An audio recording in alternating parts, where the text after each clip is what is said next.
I don't know if you've heard of RE.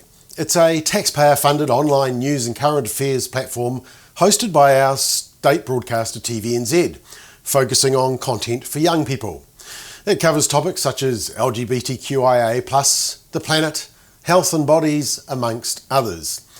There's also some charming videos and articles such as how does someone think eating is hot, or how to watch porn ethically, or my girlfriend is on antidepressants and I can't make her. Yes, charming. Now these are supposed to be informing our young people, and this quickly gives you an indication of their distorted moral worldview and why you need to demand your taxpayer funding back. Remember, you're paying for this stuff via TVNZ, the state broadcaster. But my concern is that the government is using state-funded media to soften us up for what's coming next in radical sexuality and gender education. Now, just some background. We've previously talked about the Relationships and Sexuality Education Guidelines, or RSE for short. It's a new set of proposals produced by the Ministry of Education, released in September 2020. And despite being well-intentioned, these proposals are for the most part ideological. And while their content is portrayed as scientific, they actually have no basis in science. And this should be concerning to all parents and caregivers. It's primarily about indoctrinating our children with confusing and harmful gender ideology, preferred name and pronouns, accessing toilets and changing rooms that align with the gender choice, challenging sex norms. For example, the assumption apparently that sex characteristics at birth are always male or female. Apparently that's just an assumption. And challenging homophobia, transphobia, sexism, gender binaries, and the ongoing effects of colonisation. Now, the author of that paper is from Auckland University and is featured in this TVNZ RE article, which we saw and alerted us to a lot more that's coming. She suggests a lot is included in our RSE classes. Well, too much actually that parents don't want already and teachers don't want to be bothered with. But one thing that's not in yet, according to this academic, is the pleasure of sex. And her observation is that schools sometimes shy away from making pleasure part of the curriculum out of a fear that parents will react, or a fear that they might encourage young people to have more sex. Now, in the article, a family planning senior health promoter says, "We need to acknowledge the role that pleasure and enjoyment plays in people's decision to be intimate. Without pleasure, relationships and sexuality education is at risk of being reductionist, heteronormative, medicalised, and focused on risk avoidance." So, if you're alarmed at the liberal gender ideologies being taught or recommended by academic activists via the Ministry of Education in your child or grandchild's classroom, buckle up. There's more coming. And this is what TVNZ's RE article indicates. It's called The Pleasure Project. The Pleasure Project is an international not-for-profit on a mission to get sex educators hooked on talking dirty and embrace desire, joy, happiness, and pleasure in sex education. We can have safer sex if we know how to have good sex. The Pleasure Project wants to provide sex education with the emphasis on sex, not education.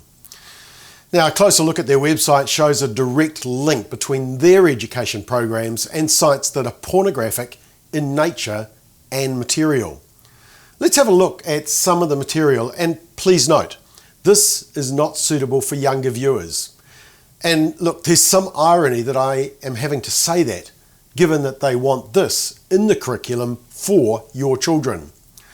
They had a special month last year, even with an accompanying playlist on Spotify. In one of their descriptions or exercises, it's my most pleasurable sexual experience. Who were you with? Yourself? Your partner? A stranger? Was the experience part of something else? Honeymoon? Well, there's one positive in the curriculum. But then holiday fling. And what happened? Here's another one. Women have pleasurable sex when, well, I can't actually read some of these, but you can see them. Let me highlight a few. And remember that this is what they want to teach and discuss in schools to your children. and other explicit material which we don't think you will want your children seeing. So here's a question. If our children are being taught about sex from the age of 5, what age will schools introduce the concept of pleasure? And how will that be taught? And where do parents and values fit into all of this? Do we even have a say? Ironically, the website talks about the pleasure principles, which aim to help inspire and guide you as a pleasure activist, propagandist, or practitioner. Activist or propagandist. We couldn't have described it better. What's concerning is that nowhere in the Relationships and Sexuality Education Guidelines, or the Pleasure Project, or other new school initiatives are the teaching of the benefits of abstinence, delay, and marriage, or teaching on the benefits of commitment, intimacy, love, or consequences, or as I said, parental supervision or family values or religious expression. In fact, in the article, the Auckland University academic argues that young people are tired of schools giving them a curriculum that is disconnected to the realities of their lives or only focused on risk. Yeah, those darn consequences. And of course, to say only focused on risk. Yeah, right. Look at the material. It's not about risk. It's about experimentation. Family Planning said, when sexuality education focuses only on heterosexual couples and avoiding pregnancy and STIs, it emphasises male pleasure that centres around erections and ejaculation. Yes, apparently heterosexuality is sexism at its worst. Now, of course, pleasure matters.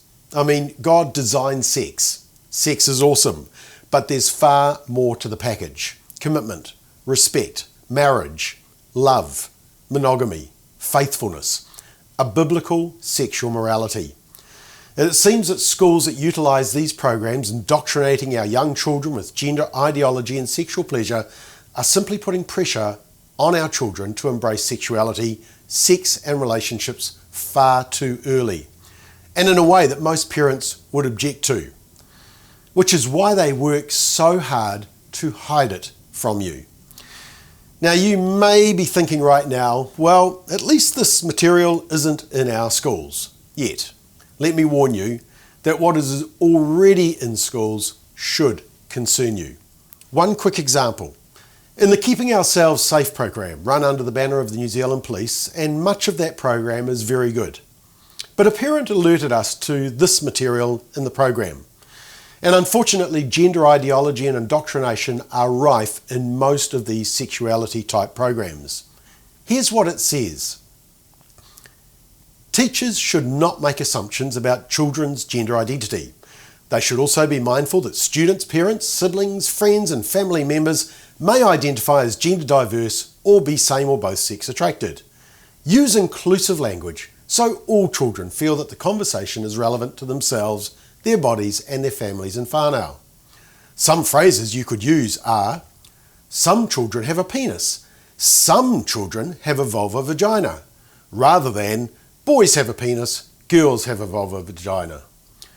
Use genitals rather than penis vagina when the type of genital is unknown. Don't assume that a male presenting child will have a penis. Parents, whānau or caregivers, rather than the terms mum and dad. So, parents, be vigilant. Be actively involved in what your child's school is teaching in this area. And how can you do that?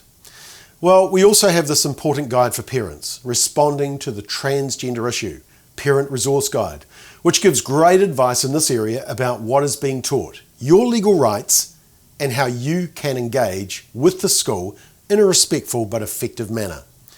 And of course, the analysis of the recently released Relationships and Sexuality Education Guidelines. Here's your strategy. Contact your child's school and ask what content their classes will be covering. Be proactive. Closely monitor the classroom material. Be aware of what your child is learning and what homework assignments they may be asked to complete. Liaise with the school's Board of Trustees to let them know respectfully if and why you are concerned. Ask your children what they are learning about gender, sex and relationships.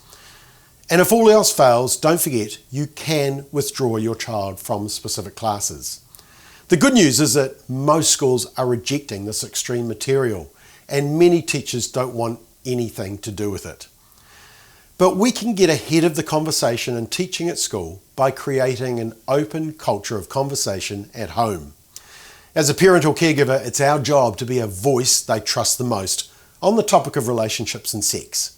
Let's be courageous and talk about sex and relationships and marriage and abstinence with our children. You don't need to have all the answers, but just be open to all the questions. Explore answers together and be the loudest voice on this topic. Let's not leave the door open for our children to be taught about sex and relationships by voices of people whose agendas and values don't align with ours. Go to our website, familyfirstnz, and click on Research and Issues to see a number of resources which will help you as a parent.